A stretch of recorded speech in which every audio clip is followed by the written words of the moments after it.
It's me again. It's lucky that I have a video notebook, because then I'll know what day I'm writing it instead of just knowing the date. I'll be in a day. I deal with PTSD, anxiety, depression, psychosis, schizoaffective, and all the above. Some people call it chronic illness. You have a little bit of everything.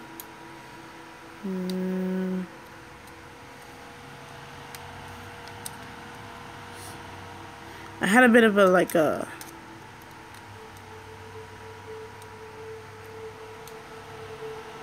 flashback, or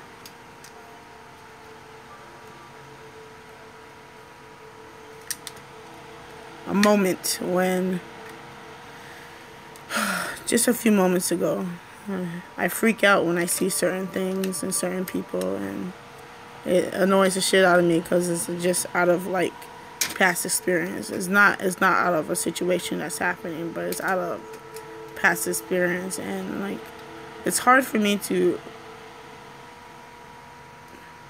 not feel a bit guilty about my PTSD, because now these people, like now it's not the way it was, and now I have shelter, and I feel like I'm obligated to just soak in whatever happens, and whatever's being said and whatever's being done. And sometimes I automatically go into a freeze mode, because like I'm expecting that, or like a fight or flight, because it's like I'm weak, mentally. I don't have the sustainable mind frame to like be strong about certain things, and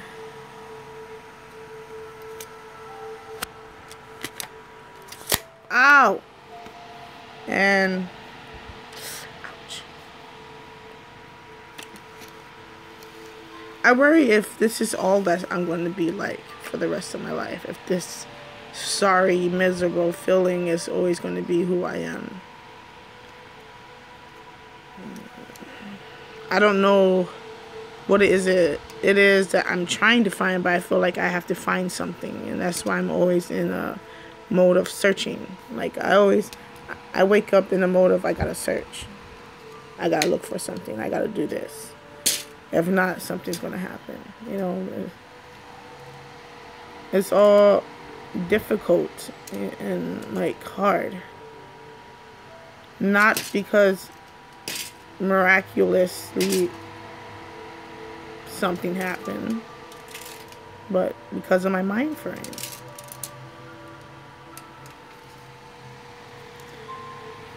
You cannot tell me that's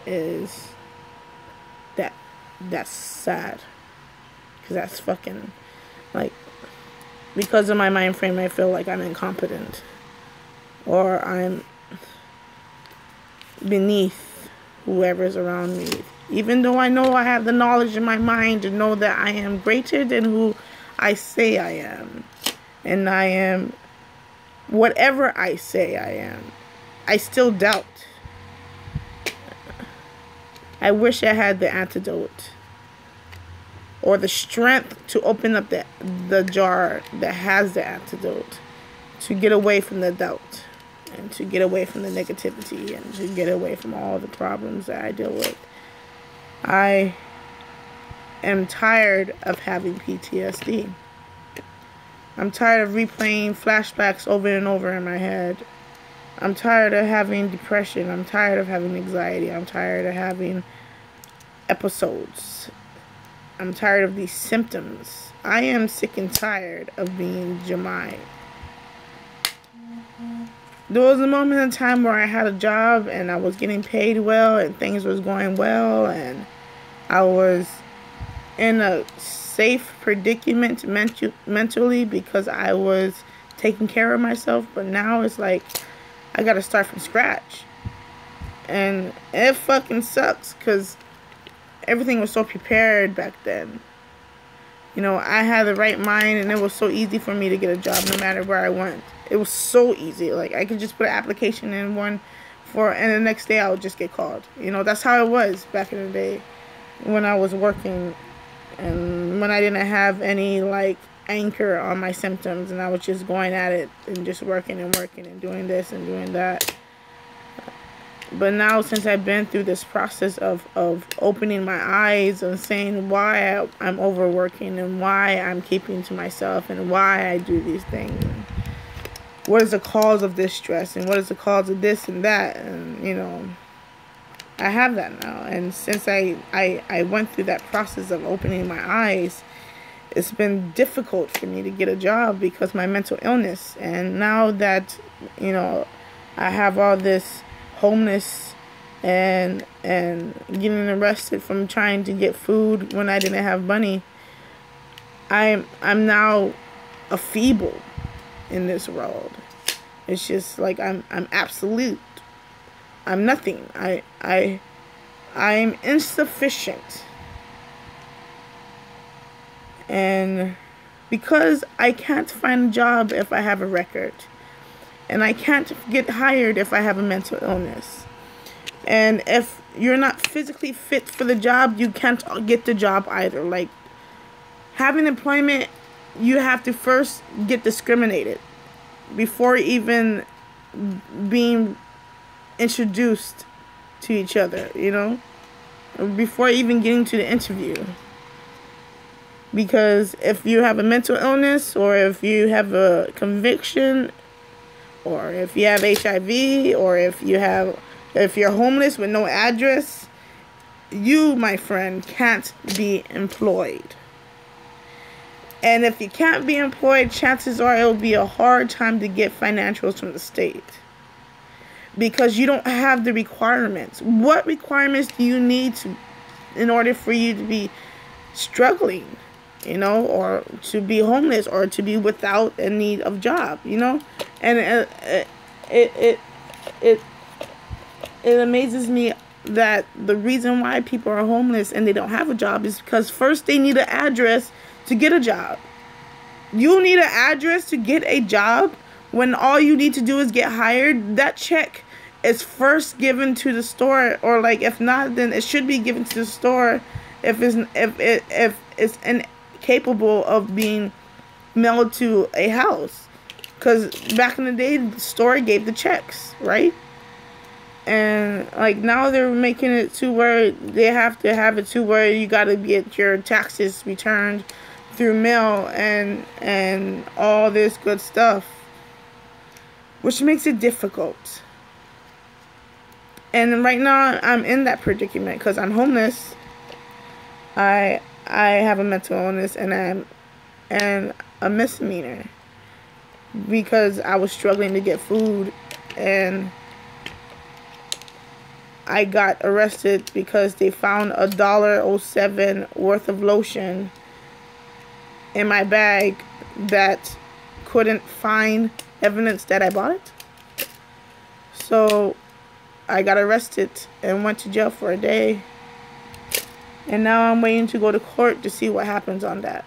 You know, like, if they want people to get off the street, they should make it easy for them to get off the street. But it won't happen. You know, the cops need their guinea pigs to test their drugs on. The state needs the homeless, you know, to make this place look full. I don't know why they need the homeless, but they need it. And it's just not beneficial or prosperous, all the above. If I had a choice, I would have been like, homeless people can get a job without a home address or a mailing address, because they'll get their mail from their checks from the job, and people with HIV could get hired, or people who struggle with mental illness could get hired, not just at restaurants, but at other places, you know, with high functioning and low functioning disabilities. It's just, it sucks. It is a damper on my soul. It is horrible. It is trash. Ah! And unfortunately, I have to go through this process. My mind is so ready for good that it won't sleep silent. You know, it won't sleep for a long period of time. It's just for a portion. And I struggle with that. Because me knowing that, it builds my doubt. It builds my insecurities. I have so many people out there waiting for me, and it's a struggle because I deal with this stuff. I've dealt with it for almost 30 years with no help. And that alone is like a wave of insecurities that drowns me every day I wake up. Like, I have no chance to stand up. You know how you stand up before the wave comes? Or you duck before the waves come so the whitewash of the wave won't hit you. I have no chance to do it. The minute I wake up, boosh, the whitewash of the wave already hit me, and I'm already down, anchored to the ground, because the water is just pushing me down, you know? And so I'm suffocating. And no matter how many times I try to reach up to get up, you know, to grasp gravity to go up into the surface of the ocean so I could get some oxygen, you know, the pressure of the wave going down is still weighing me down. And it must be a very huge fucking wave that's weighing me down, because I'm waiting for this bitch to subside, you know? Like, I'm waiting for it to, like, calm the fuck down so I can, like, get to the surface of the water. But it's hard. Because no matter how many times I look up to see if the pressure of the water and the current is slowing down, the current pushes my face to the ground and I'm like suffering. It's called blah, blah.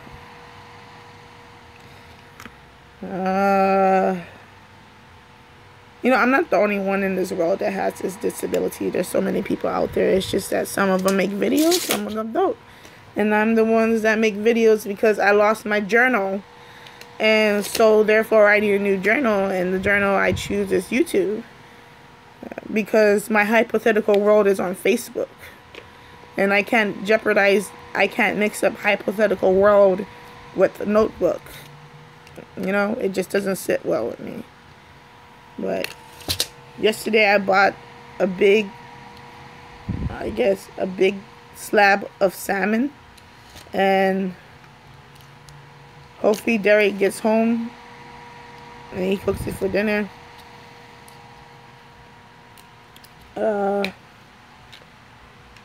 I wish I was financially stable to where I could have my own place and I could keep a steady flow of medication, because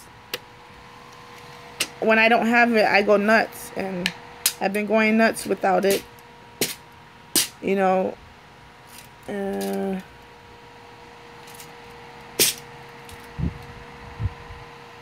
Last night I thought about calling the crisis center to pick me up so I could go down there, but I woke up to a new day, and I told myself I was going to try another day. It's been difficult.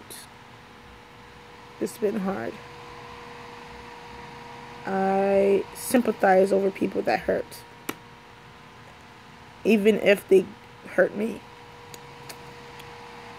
That's weird, huh?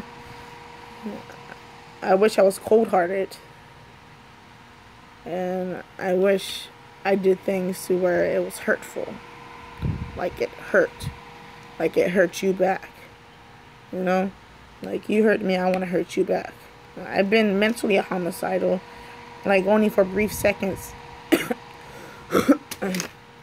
which sucks because there's some people that are homicidal for a long period of time, and sometimes I wish I was that homicidal, you know, like I wish I was so vengeance to the point that I just jump at you and I hurt you.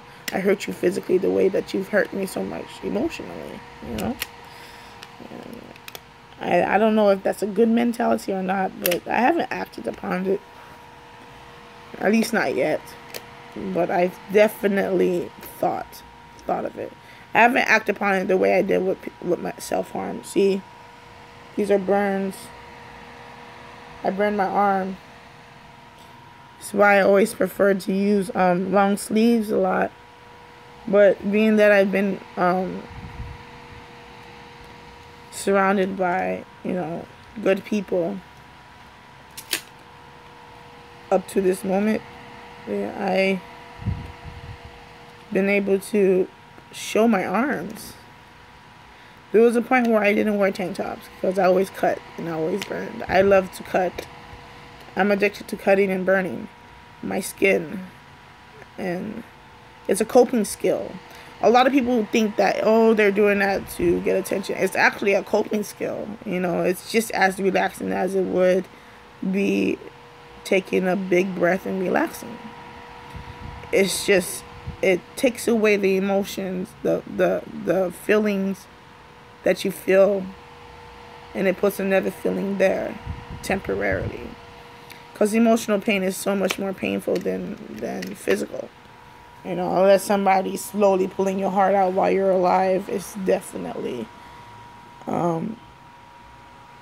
less painful that way. And as I work on not cutting myself or burning myself, I see the scars. And there's times where I just crave and I just want to go back into burning. Especially at times when I'm having flashbacks or I'm stressed out. But I have that. And it's a coping skill. It's not a disease. It's a coping skill towards a disease that's in their mind. So if you wanted to cure somebody who is cutting or who's burning or who's bulimic or who's, a overeater or who's a excessive person, on anything that they do, you got to realize that's their drug. That's what's numbing them from whatever symptoms that they're hiding or whatever flashbacks that they're dealing with or whatever postpartum or stressful moment that their mind is enhancing at that second. And that's why there are people that are drunks. They're replaying whatever caused them that pain to start whatever they were doing now. So you gotta recognize that's not it. You're not looking at it right. You gotta look at it as that's the coping skill they're using. Give them another coping skill to use.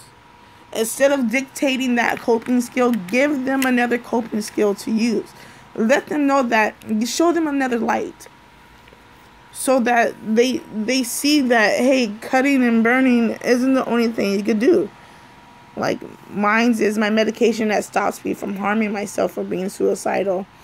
Or stops my psychosis and my schizoaffective and keeps it under control is marijuana.